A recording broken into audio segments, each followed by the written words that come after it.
সাফিক আতিককে সান্ত্বনা দিতে পারলেও নিজেকে সান্ত্বনা কিছুতেই দিতে পারছে না। সাফিকের ভিতরটাও কেঁদে উঠছে বারবার। আতিকের চোখের পানি, সেই নোনা অশ্রু তার গাল বেয়ে টপটপ করে পড়ছে। প্রথমবার মনে হচ্ছে সে মায়াকে হারিয়ে ফেলছে। আতিক ওটির বাইরে কাচের দরজায় হাত দিয়ে মায়ের দিকে তাকিয়ে আছে। আতিকের ইচ্ছে হচ্ছে মায়াকে একবার ছুঁয়ে দিতে। মায়াকে অক্সিজেন মাস্কে দেখতে খুবই কষ্ট হচ্ছে। মায়ের চেহারার দিকে যেন তাকানো যাচ্ছে না, কতটা শুকিয়ে গেছে। আজ মায়ের বলা কথাগুলোকে খুব মনে পড়ছে। রিলেশনে থাকতে মায়া আতিককে একবার জিজ্ঞেস করেছিল, আচ্ছা আতিক, একটা কথা বলি, ওই কি করছো এত ফোনের ভিতর? আমি তোমার সাথে বসে আছি আর তুমি ফোন নিয়ে পড়ে আছো। মায়া আতিকের হাত থেকে ফোনটা কেড়ে নিয়ে ব্যাগে রেখে দিল। মায়া, আমার ফোন দিব না। প্লিজ, একটা কাজ করছি, দাও, 5 মিনিটের জন্য দাও। না, আর 1 মিনিটও না। আমি কি বলছি সেটা বলো আগে। মায়া, এসব কিন্তু ভালো লাগে না, ফোন দাও বলছি। মায়া তীক্ষ্ণ দৃষ্টিতে তাকিয়ে আছে আতিকের দিকে। কি সমস্যা? আমার থেকে ফোনে দরকার আগে। আতিক হাল ছেড়ে দিয়ে বলল। আচ্ছা, কি বলবে বলো। মায়া একটা হাসি দিয়ে বলল। আচ্ছা, কখনো কি তোমার বুকের বাম পাশে ব্যথা করছে? আতিক নিজের বুকের বাঁ পাশে হাত দিয়ে বলল। আমার হার্টের রোগ নেই মায়া। মায়া রাগি লুক নিয়ে বলল। কুত্তা, আমি বলছি কি আর উনি বলছে কি? ব্যথা করে কি করে না সেটাই বল। ব্যথা করবে কেন? আমার ব্যথা করে না কেন বলো তো? তোমার কি কখনো কাউকে হারানোর ভয়ে বুকের বাঁ পাশে ব্যথা করেনি? আতিক স্বাভাবিকভাবে উত্তর দিয়ে বলে। কই না তো, আর আমি কাউকে হারানোর ভয় কেন করব? মায়ের রক্তিম চেহারাটা নিমেষেই ফ্যাকাশে হয়ে গেল। তুমি কাউকে হারানোর ভয় পাও না? কিন্তু সত্যি ভালোবাসলে হারানোর ভয় তো এমনি আসে। আতিক মায়ের দিকে তাকিয়ে বলল। তোমার ব্যথা করে? মায়া একটা দীর্ঘশ্বাস নিয়ে বলল। করে, ভীষণভাবে ব্যথা করে। বিশেষ করে মাঝরাতে যখন এই ব্যথা ওঠে, তখন সহ্য করা মুশকিল হয়ে পড়ে। আতিক একটা মুচকি হাসি দিয়ে বলে। আমি তো তোমার সাথেই আছি, ভয় কেন পাও? সত্যি কি আছো জানি না। ভাইয়া। আতিকের নাম ধরে ডাকায় ভাবনার জগৎ থেকে বাস্তবে ফিরে আসে। পিছনে ফিরে দেখে সাফিক। ভাবির জ্ঞান কখন ফিরবে? আতিক মায়ের দিকে একবার তাকিয়ে বলে। ওর নিজেরই বেঁচে থাকার ইচ্ছে নেই, নিজের শরীরকে একেবারে ছেড়ে দিয়েছে। সবকিছু আমার জন্য হয়েছে, আমি দায় এসবে। সাফিক, আমি দায়ী। সাফিককে জড়িয়ে ধরে কেঁদে দেয় আতিক। আসমা একটু দূরে দাঁড়িয়ে দেখছে সব। কেন জানি তার অপরাধ বোধ কাজ করছে ভিতরে ভিতরে। আতিক চোখ মুছতে মুছতে বলে। তোমরা বাসায় যাও, রাত হয়ে এসেছে। আসমা ছেলের কাছে এসে বলে। কি বলছিস তুই এভাবে? ওদের রেখে আমরা চলে যাব? মা, এখানে থেকে তো তোমাদের লাভ নেই, আমি আছি তো। বাবাকে কিছুই বলা হয়নি, আর মায়ার পরিবারকেও নয়। বাবা বাসায় এসে বাড়ি ফাঁকা দেখলে চিন্তা করবে। তোমরা যাও। বাবাকে ফোন করে বলে দিচ্ছি, তাহলে তো হয়ে যায় ভাইয়া। না, তোমরা যাও, দরকার হলে আমি ফোন দিব। কিন্তু ভাইয়া, তোকে এভাবে একা রেখে যেতে পারবো না। তোমরা চিন্তা করো না। আতিক সাফিক আসমাকে বুঝিয়ে বাসায় পাঠায়। এখন আতিক একা দাঁড়িয়ে আছে। আতিক ওটির সামনে দাঁড়িয়ে আছে, মায়ের দিকে তাকিয়ে বলল। আমার আজ বাঁ পাশে খুব ব্যথা করছে মায়া, খুব করে ব্যথা করছে। আতিক বুকের বাঁ পাশটায় হাত দিয়ে মুখ চেপে ধরে রেখেছে, যেন কান্নার শব্দ না আসে। হঠাৎ আতিককে দেখে মায়া কেমন ছটফট করছে, হাত পা ছোড়াছুড়ি করছে। আতিক ভয় পেয়ে ওটির ভিতরে গেল। না, মায়া শান্ত হচ্ছে না। আতিক বারবার ডাকছে। মায়া, কি হচ্ছে তোমার? জোরে জোরে ডাক্তারকে ডাকতে লাগলো আতিক। ডাক্তার, ডাক্তার প্লিজ এইদিকে আসুন। মায়া কেমন করছে ডাক্তার? মায়া, তোমার কিছু হবে না মায়া? এই মায়া। আতিক স্থির দৃষ্টিতে তাকিয়ে আছে মায়ের দিকে। মায়ের একটা হাত শক্ত করে ধরে আছে। মায়ের শরীরের রক্ত চেঞ্জ করা হচ্ছে, 2 হাতের ক্যানুলা ফুরানো। একটু আগের ঘটনা মনে পড়তেই তার আত্মা কেমন শুকিয়ে আসছে। কিছুক্ষণ আগের ঘটনা, আতিক পাগলের মতো ডাক্তারদের ডাকছিল। মায়ের ছটফটানি যেন আস্তে আস্তে কমতে শুরু করে দিচ্ছে। আতিক ডাক্তারের কাছে যেতে পা বাড়ালো, কিন্তু সে বুঝতে পারলো মা তার হাত খামচে ধরে রেখেছে। মায়ের দিকে একবার তাকিয়ে দেখে জোরে জোরে শ্বাস নিচ্ছে। ডাক্তার আর একজন নার্স প্রবেশ করে আইসিইউতে। প্লিজ দেখুন না ডাক্তার, মায়া কেমন করছে। নার্স দ্রুত বুঝতে পারে অক্সিজেন সিলিন্ডারের অক্সিজেন নেই। নতুন অক্সিজেন সিলিন্ডারে জলদি করে ট্রান্সফার করে দিল। অক্সিজেন মাস্কটা মায়ের মুখে লাগাতেই যেন সব ছটফটানি বন্ধ হয়ে গেল। আস্তে আস্তে আতিকের হাতটাও ছেড়ে দিচ্ছিল মায়া। আর ডাক্তার নার্সটাকে বকাবকি করছে। অক্সিজেন শেষ হয়ে যাচ্ছে নাকি যাচ্ছে না সেই জায়গায় কি খেয়াল রাখতে হবে না? আর একটু দেরি হয়ে গেলে কি হতো বুঝতে পারছো তুমি? নার্সটা মাথা নিচু করে রেখেছে। সরি স্যার, আমি এবার থেকে খেয়াল রাখবো। ও মাই গড, এখনই একটা অঘটন ঘটে যেত। তুমি যাও এখন এখান থেকে। আর কার ডিউটি আছি আজ, এখানে তাকে পাঠিয়ে দাও। জি স্যার। নার্সটা মাথা নিচু করেই বেরিয়ে গেল। Mister Atiq, I am really sorry, আপনি এখন বাইরে চলুন। আমি কোথাও যাচ্ছি না। কিন্তু মিস্টার আতিক, আইসিইউ এর ভিতরে থাকার কোনো নিয়ম নেই। অনেক কিছুর তো নিয়ম নেই, তারপরও ঘটছে। আতিক অক্সিজেনের কথার ইঙ্গিত করছে তা ডাক্তার ভালোভাবে বুঝতে পারছে, তাই আতিককে কিছু না বলে বেরিয়ে যায়। বর্তমানে আতিকের চোখ মায়ের মাথার দিকে গেল। না, মায়ের খুব লম্বা চুল নয়, কিন্তু কোমর অবধি ঘন চুল ছিল, আর আজ মাথায় গুটি কয়েক চুল রয়েছে। মায়ের কথা মনে পড়ে গেল আতিকের। মাঝে মাঝে আয়নাতে মায়া নিজের চুল দেখে আতিককে বলতো, আচ্ছা, আমার একটু বড় চুল হলে ভালো হতো, তাই না আতিক? সবার বড় চুল দেখে না আমার খুব হিংসা হয়, হিংসে। কেন আল্লাহ আমার একটু চুল বড় দিল না? বড় চুল কি চাইলেই পাওয়া যায়? তার জন্য যত্ন নিতে হয়, বুঝলে? আর তোমার দ্বারাই তা সম্ভব নয় বলে আল্লাহ তোমায় বড় চুল দেয়নি। আতিকের কথায় মাঝে মাঝে খুব রেগে যেত মায়া, আবার মাঝে মাঝে হেসে পার করে দিত। মধ্যরাত শুনশান নীরবতা পালন করছে যেন প্রকৃতি। হুট করেই মায়ের হাত মুখের কাছে নিয়ে এসে হাউমাউ করে কাঁদতে লাগলো আতিক। সরি, আমি খুব সরি মায়া, প্লিজ প্লিজ মাফ করে দাও আমায়। আর শেষবার একটা সুযোগ দাও প্লিজ। তোমার বলা কথা সব আমায় এখনই তাড়া করে নিঃশ্বাস বন্ধ করে দিচ্ছে। আর যদি তুমি না থাকো তো? না, তোমার কিচ্ছু হতে দিব না। তুমি সুস্থ হয়ে যাবে, তোমাকে সুস্থ হতেই হবে। আতিক চোখ মুছে মায়ের কপালে হাত রাখলো। আতিক লক্ষ্য করলো মায়ের চোখের পাতা কাঁপছে, চোখের কোণ দিয়ে পানি পড়ছে। আতিক কিছুটা ঘাবড়ে গেল। মা এখন অচেতন, তাহলে মায়া কি তার কথা শুনতে পাচ্ছে? হ্যাঁ, শুনতে পারছে মনে হয়। আতিক কিছুটা উত্তেজিত হয়ে মায়ের কাছে মুখ নিয়ে বলল, আমি আছি তো, কোনো ভয় নেই তোমার, তোমার কিছু হবে না। আঙুল দিয়ে চোখের পানি মুছে দিল আতিক। একজন নার্সকে ডাকলো আতিক। কিছুক্ষণের ভিতর ডাক্তার আসলো। মায়াকে চেক আপ করে হাস্যোজ্জ্বল চেহারা বানিয়ে বলল, পেশেন্টের জ্ঞান ফিরেছে, কিন্তু শরীর দুর্বল থাকার কারণে চোখ মেলতে পারছে না। স্যালাইনটা শেষ হলে একটু শক্তি পাবে শরীরে। এখন ওনার জ্ঞান ফিরলে বুঝতে পারা যাবে ওনার অবস্থাটা কেমন। আতিক ঘড়িতে সময়টা দেখলো, রাত 3টা বাজে। আতিক ওয়াশরুম থেকে অজু করে আসলো। উদ্দেশ্য তাহাজ্জুদের নামাজ আদায় করবে। আল্লাহ তাহাজ্জুদের নামাজে কাউকে ফিরান না, নিশ্চয়ই আমাকেও ফিরাবেন না। তাহাজ্জুদের নামাজের প্রতিটা রাকাতে চোখের পানি ছেড়ে দিয়েছে আতিক। অঢেল বিশ্বাস তার চোখের পানি বিফলে যাবে না। 3 দিন পার হয়ে গেছে। মায়ের অবস্থা কিছুটা ভালো, কিন্তু কারোর সাথে কথা বলে না, এক ধ্যানে শুধু তাকিয়ে থাকে। মায়াকে আইসিইউ থেকে কেবিনে শিফট করা হয়েছে। 3 দিন মায়ের শরীরে শুধু স্যালাইন গেছে, এক ফোঁটা পানিও খায়নি মায়া। আতিক যথেষ্ট যত্ন নিচ্ছে মায়ার, কিন্তু এখনো মায়াকে জিজ্ঞেস করেনি যে ক্যান্সার রিপোর্টটা কেন সে লুকিয়েছে। অবশ্য আতিক আন্দাজ করেছে যে মায়া ইচ্ছে করে মৃত্যুকে আহ্বান করছিল, যেন এই দুনিয়া ছেড়ে যেতে পারে। মায়াকে আবার বিভিন্ন টেস্ট করতে বলা হয়েছে, তার রিপোর্ট মাত্র এসেছে। মায়ের কাছে সাফিককে রেখে গেছে। আসমা বেগম লজ্জার অপরাধ বোধ কাজ করায় মায়াকে দেখতে আসতে পারেননি। আনোয়ার সাহেব মায়াকে দেখে গেছেন, মায়াকে তেমন কিছু বলেননি। মায়ার পরিবারকে জানাতে চেয়েছিল আতিক, মায়া এক কথায় না করে দিয়েছে। ডাক্তারের কাছে থেকে রিপোর্ট জেনে আতিক কেবিনে আসে। আতিকের মুখটা শুকনা লাগছে। মায়া উৎসাহ নিয়ে আতিককে জিজ্ঞেস করলো, রিপোর্ট কেমন? আতিক চোখ বন্ধ করে জোরে জোরে কয়েকটা শ্বাস নিল। তুই বাসায় যা, আমি আছি।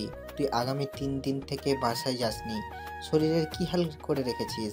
একটা কাজ কর, তুই এখন বাসায় গিয়ে গোসল দিবি, তারপর খাওয়া দাওয়া করে আবার আসবি। এখন আমি ভাবির কাছে আছি। মায়া নিজেও একবার আতিকের মুখের দিকে তাকালো। হ্যাঁ, কেমন হয়ে গেছে যেন এই 3 দিনে। আর মায়ার মাথার একটা জিনিস কাজ করছে না। আতিক এত কেয়ার কেন করছে তার? হ্যাঁ, একটা দীর্ঘশ্বাস ফেলে মায়া আবার ভাবতে বসে গেল। হয়তো ক্যান্সারের কথা জেনেই এমন ভালোবাসা দেখাচ্ছে, কিন্তু আমার এখন তো এই ভালোবাসা চাই না। আর রিপোর্টে আবার কি আসলো কে জানে। আতিক সাফিকের কথা মতো বাসায় চলে আসে। আসমা আতিককে দেখে উদ্বিগ্ন হয়ে জিজ্ঞেস করে, মায়া এখন কেমন আছে? আতিক ফ্যাকাশে মুখ করে বলে ভালো। আসমা আরো কিছু বলতে চেয়েছিল, কিন্তু আতিক সেদিকে পাত্তা না দিয়ে ঘরের দিকে পা বাড়ায়। সারা ঘর এলোমেলো করে রেখেছে আতিক। পাগলের মতো মায়ার ক্যান্সারের রিপোর্ট খুঁজছে। শেষে খাটের নিচে ছোট্ট একটা বাঁশকে খুঁজে পায় তালাবদ্ধ অবস্থায়। তালার চাবির খোঁজার সময় নেই এখন। তালা ভেঙে ফেললো। বাক্সের ভিতরে তেমন কিছু নেই, কিন্তু আতিক যা খুঁজছিল তা সে পেয়ে গেছে, ক্যান্সার রিপোর্ট। আতিক রিপোর্টে হাত বোলালো। গভীরভাবে রিপোর্টের দিকে তাকিয়ে আছে সে। মনে মনে ভাবছে, খুব কি দেরি করে ফেললাম আমি? না, দেরি হয়নি। একবার যখন মায়াকে পেয়েছি তখন আর নয়, যে করে হোক তাকে আমি সুস্থ করে তুলব। বিকেল নাগাদ আতিক আবার হসপিটালের উদ্দেশ্যে বেরিয়ে পড়ল, হাতে টিফিন বক্স। আতিক বাসা থেকে বের হওয়ার আগেই আসমা আতিকের হাতে টিফিন বক্সটা ধরিয়ে দেয়। আতিক কিছুটা হতবাক হয়ে যায়। আসমা মুখ ফিরিয়ে বলল, মায়ার পছন্দের খাবার রান্না করেছি, তুই তো খাবার খাসনি, একসাথে খেয়ে নিস। আতিক আসমার দিকে একবার তাকিয়ে বেরিয়ে আসে, আবার ভাবতে থাকে। মা তো মায়াকে দেখতেই পারে না। একদিন মায়া না রান্না করলে বাড়ি মাথায় তুলতো, আর আজ নিজে রান্না করছে মায়ের জন্য। মুচকি একটা হাসি দিল আতিক। হসপিটালে এসে শাফিককে বাসায় পাঠিয়ে দেয়। আতিক মায়া ঘুমিয়ে গেছে। ঘুমন্ত মুখটার দিকে তাকিয়ে আছে আতিক, আর পুরনো স্মৃতি আওড়াচ্ছে। হাজার ভুল করার পরও যে মানুষটার কাছে মাপ পেয়েছি, সেই মানুষটাকে প্রতিনিয়ত শুধু আঘাত করে গেছে। অবহেলা ছাড়া কিছুই দেওয়ার হয়ে ওঠেনি। তারপরও এক চুল পরিমাণও ভালোবাসার কমতে দেখেনি। মায়া আগে জিজ্ঞেস করতো, আচ্ছা আতি, কখনো তোমার সাথে এমন হয়েছে যে আমাকে ভালোবাসছো কিন্তু তখনও তোমার ইচ্ছে করছিল যে আরেকটু বেশি ভালোবাসি? মাঝে মাঝে তোমার কথার আগামাথা কিছুই বুঝে উঠতে পারি না। এটা আবার কথা হলো? আমার হয়, তাই তোমাকে জিজ্ঞেস করছিলাম তোমার হয় কি না। মায়া চোখ মেলে তাকিয়ে দেখে আতিক গালে হাত দিয়ে কি যেন ভাবছে। আতিকের ধ্যান ভেঙে যায়, দেখে মায়ার ঘুম ভেঙে গেছে। মায়া উঠে বসার চেষ্টা করছে, কিন্তু আতিক কিছুই বলছে না। দাঁড়াও, আমি হেল্প করছি। মায়া গম্ভীর মুখে উত্তর দেয়, লাগবে না, আমি নিজেই পারবো। বেশি কথা বলে থাপ্পড় খাবে, কি দরকার বলো আমায়? ওয়াশরুমে যাব। মায়াকে হুইল চেয়ারে বসিয়ে ওয়াশরুমে নিয়ে যায়। ফ্রেশ হয়ে এসে মায়াকে আবারও পেটে বসিয়ে দেয়। তারপর টিফিন বক্স থেকে খাবার প্লেটে নিয়ে মায়ের সামনে বসে পড়ে। এখন কোনো কথা ছাড়াই চুপচাপ হা করবে আর খেয়ে নিবে। মা তোমার জন্য তোমার ফেভারিট পোলাও রান্না করেছে। মায়া ঠিক বুঝতে পারলো না শাশুড়ি মা রান্না করেছে মায়ের জন্য, কেমন করে সম্ভব। কিন্তু মায়া মুখ ঘুরিয়ে বলল, আমি খাবো না, ক্ষুধা নেই আমার। হ্যাঁ, ক্ষুধা থাকবে কি করে? নিজের শরীরের তো 24 ঘন্টা স্যালাইন রাখা হয়েছে। ক্ষুধা আমার লেগেছে মায়া। মায়া উতলা হয়ে জিজ্ঞেস করলো, খাওনি কেন? আতিক মুচকি হেসে বলল, তুমি খাওনি তাই? ঢং দেখাচ্ছ আমি খাইনি তাই? কোন দিন থেকে নিয়ম হলো এটা? তাড়াতাড়ি খেয়ে নাও। না, তোমাকেও খেতে হবে। আতিক প্লিজ। আচ্ছা শোনো, তুমি যদি এখন আমার সাথে খাও তাহলে তোমাকে কি খাওয়াবো জানো? কি খাওয়াবে? আইসক্রিম। সত্যি? 3 সত্যি। এখন হাঁ করো। আইসক্রিমের কাহিনী শুনিয়ে দুজনে টিফিন বক্স খালি করে দিয়েছে। মায়া খাওয়া শেষ করে খুশি মনে আতিককে বলে, ওই কখন আইসক্রিম খাওয়াবে? আতিক ভ্রু নাচিয়ে বলে, আইসক্রিম? কিসের আইসক্রিম মায়া? কি সব সময় মিথ্যা আশ্বাস দাও আমায়? আতিক বুঝতে পারলো মায়া মিথ্যে আশ্বাসের মানেটাতে কি বোঝানোর চেষ্টা করলো। মিথ্যা আশ্বাস আর নয় মায়া, এবার বাস্তব আশ্বাস পাবে। মায়া দুটো ভ্রু কুচকে জিজ্ঞেস করলো, কি করে? সময় হলে দেখতে পারবে। সেসব ছাড়ো, বলো কোন ফ্লেভারের আইসক্রিম খাবে? তোমার জানা উচিত আতিক আমার আইসক্রিমের কোন ফ্লেভারটা ফেভারিট। আতিক মাথা চুলকাতে চুলকাতে বলল, আমার তো মনে নেই, প্লিজ আজ বলো, এবার থেকে মনে রাখবো প্লিজ। মায়া বেডের শরীরটা এড়িয়ে দিয়ে একটা বড় নিঃশ্বাস নিয়ে বলল, তোমার মতো আমিও যদি সব ভুলে যেতে পারতাম তাহলে আজ হসপিটালের বেডে থাকতে হতো না আমায়। আতিক মায়ের কথাটা শুধু শুনলো, কোনো অ্যান্সার করলো না। কেবিন থেকে বের হয়ে গেল। মায়া আতিকের যাওয়ার দিকে একবার তাকিয়ে চোখ দুটো বন্ধ করে নিল। 20 মিনিট পর আতিক আবার ফেরত এলো, হাতে ফুলের তোড়া। বিভিন্ন ফুল সব থেকে আকর্ষণীয় লাগছিল সাদা গোলাপের কাছে বেলি ফুলটাকে। মায়ের খুব ইচ্ছে করছিল বেলি ফুলটা নাকের কাছে এনে সুগন্ধি নিবে, কিন্তু আতিককে কিছু বলল না। আতিক ফুলের তোড়াটা বেডের পাশে থাকা ছোট টেবিলটার উপর রেখে দিল। তারপর ওষুধের কৌটো থেকে ওষুধ বের করে হাতে পানির বোতল নিয়ে মায়ের সামনে বসলো। স্বাভাবিকভাবে আতিক মায়ের দিকে ওষুধ নিয়ে বলল, হাঁ করো, আর কোনো কথা ছাড়াই চুপচাপ খেয়ে নাও। মায়া কঠিন গলায় উত্তর দেয়, আমি খাবো না, দয়া করে তোমার এসব কেয়ার বন্ধ করো। আতিক মায়ের কথায় পাত্তা দিল না, গাল চেপে ধরে বলল, খাবি না মানে? তুই খাবি না, তোর ঘাড় খাবে। হাঁ কর। মায়া গালের ব্যথায় উহু করছে। এক হাতে ক্যানোলা ফুরানো আছে বলে নড়তে পারছে না, আর এক হাতেও ক্যানোলা সকালে খুলে দিয়েছে। ব্যথার কারণে সেই হাতও নাড়তে পারছে না মায়া। আতিকের কাছ থেকে ছাড়ার কোনো রাস্তা না থাকায় মুখ খুলল মায়া। আতিক টুক করে মায়ার মুখে ঔষধ দিয়ে পানি খাইয়ে দিল। ফুলের তোড়ার ভিতর থেকে আইসক্রিম বক্স বের করে মায়ের সামনে ধরলো। এমনি এমনি আইসক্রিম ড্যাং ড্যাং করে যদি নিয়ে আসতাম তাহলে হসপিটালের ডাক্তাররা আমায় পাছায় লাথি দিয়ে বের করে দিত। তাই এই আইডিয়া। নাও তাড়াতাড়ি ফিনিশ করো, 1 ঘন্টা পর ডাক্তার তোমাকে চেক আপ করতে আসবে। মায়া আইসক্রিমের বাটিটা হাতে নিল। বাটি খুলে দেখে ভ্যানিলা ফ্লেভারের আইসক্রিম মায়ের ফেভারিট। আতিকের দিকে তাকিয়ে বলল, মনে নেই নাকি? হুম, মনে নেই। মায়াকে ডাক্তার চেক আপ করতে আসছে। গুড ইভিনিং মিস মায়া। মায়া একটা শুকনো হাসি দিল। চেক আপ শেষে কেমন ফিল করছেন এখন? মায়া ডাক্তারের কথায় পাত্তা না দিয়ে নিজেই একসাথে প্রশ্নটা করে বসলো। আমি তো আপনার থেকে জানতে চাচ্ছি আমার অবস্থা কেমন ডক্টর, আর আমার রিপোর্ট কোথায়? রিপোর্ট তো আপনি দেখেছেন, রিপোর্ট কেমন? কথাগুলো অত্যন্ত চিন্তিত কণ্ঠে বলল মায়া। ডক্টর মায়ের কথায় ভেবাচাকা খেয়ে গেল। আতিকের দিকে তাকালো। ডাক্তার আর আতিকের মাঝে চোখে চোখে কি যেন কথা আদান প্রদান হচ্ছে, যা মায়ার চোখ এড়িয়ে গেল না। মায়া ডক্টরকে আবারও জিজ্ঞেস করলো, কি হলো? আতিকের দিকে কি তাকাচ্ছেন, আমাকে বলুন। মানে মিস মায়া, আপনার কন্ডিশন আগের থেকে অনেক ভালো। শরীর একটু দুর্বল, নিয়মিত পুষ্টিকর খাবার খাবেন, একদম ফিট হয়ে যাবেন। আর ক্যান্সার নিয়ে এত ঘাবড়াবেন না, রক্ত চেঞ্জ করার জন্য আসতে হবে। আর কি ডক্টর? 2 মাসে যে শরীরে অবনতি করেছেন তা পুষতে একটু টাইম লাগবে, এর বেশি কিছু না। এবং ফ্রি মাইন্ডে থাকবেন, একদম প্রেশার নেবেন না, নিয়ম মাফিক ওষুধ খাবেন। মায়া অন্যমনস্ক হয়ে জিজ্ঞাসা করলো, তাহলে আমাকে ক্যান্সারের জন্য লাইফ ওয়ার্নিং দেওয়া হচ্ছে না? আপনি বলতে চাচ্ছেন যে এখন আমার লাইফ ঔষধের উপর? এমনটা নয় মিস মায়া, তাহলে কি? ক্যান্সার একেবারে নিষ্ক্রিয় হয়ে যাবে। আপনার কি মনে হয় যাদের ক্যান্সার হয় তারা সবাই মারা যায়? এমনটা নয়। পেশেন্টকে রোগের সাথে স্ট্রাগল করতে হয়, বুঝেছেন? আর আপনাকেও করতে হবে, আর বলতে হবে আমি অসুস্থ হব না। নিজের উপর ভরসা রাখবেন, আপনি অবশ্যই পুরোপুরি সুস্থ হয়ে যাবেন। মায়া একটা দীর্ঘ নিঃশ্বাস নিয়ে বলল, জি নিশ্চয়ই। আর ডক্টর, আমি যখন এত ফিট তাহলে আজই আমি বাসায় যেতে চাই। আমার একদম ভালো লাগছে না এখানে। ডাক্তার একটু উত্তেজিত হয়ে বলছেন। আপনাকে রিলিজ দেওয়া অসম্ভব। মায়া কঠিন মুখ করে বলল, কেন? আমি তো ফিট এখন, বাসায় গেলে কি প্রবলেম? নাকি মিথ্যা বলছেন এসব? ডাক্তার চোখ দুটো ছোট ছোট করে হাসার চেষ্টা করে বলল, এসব কি বলছেন মিস মায়া? মিথ্যে কেন বলবো? আতিক এতক্ষণ দেওয়াল ঘেঁষে দাঁড়িয়েছিল, হাত দুটো পকেটে ঢুকিয়ে বলল, হ্যাঁ, আমরা বাসায় যাব, কিন্তু এখন তো সন্ধ্যা হয়ে গেছে, কাল যাব আমরা। ওকে? ডাক্তার অবাক দৃষ্টিতে তাকিয়ে বলল। But mister Atiq. ডাক্তারকে আর কিছু বলতে না দিয়ে আতিককে উদ্দেশ্য করে বলল, বাহিরে চলুন বলছি। মায়া স্পষ্টই বুঝতে পারছে আতিক আর ডাক্তার মিলে তাকে ঘোল খাওয়াচ্ছে, রিপোর্ট নিয়ে কিছু তো একটা লুকাচ্ছে। অবশ্য বের করবে কি সেটা। সকালে মায়াকে রিলিজ দেওয়া হয়, কিন্তু মায়াকে বেশ কয়েকটা দিন পর আবারও হসপিটালে আসতে বলেছে।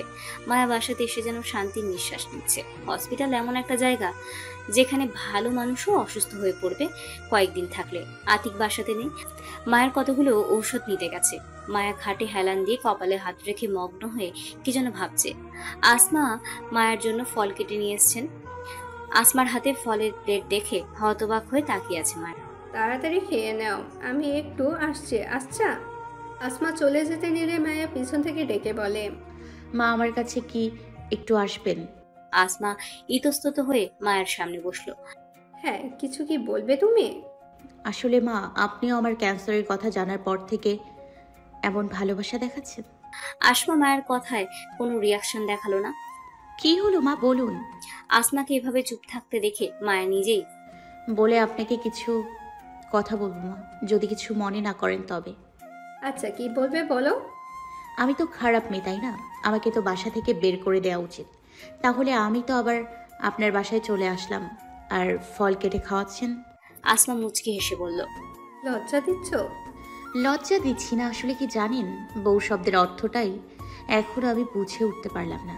আর এক বউয়ের আসল বাড়ি কোনটা সেটাও বুঝে উঠতে পারলাম না। আচ্ছা মা, বিয়ে হওয়ার পর নতুন বউকে সবাই বলে শাশুড়ি মায়ের মতো দেখতে।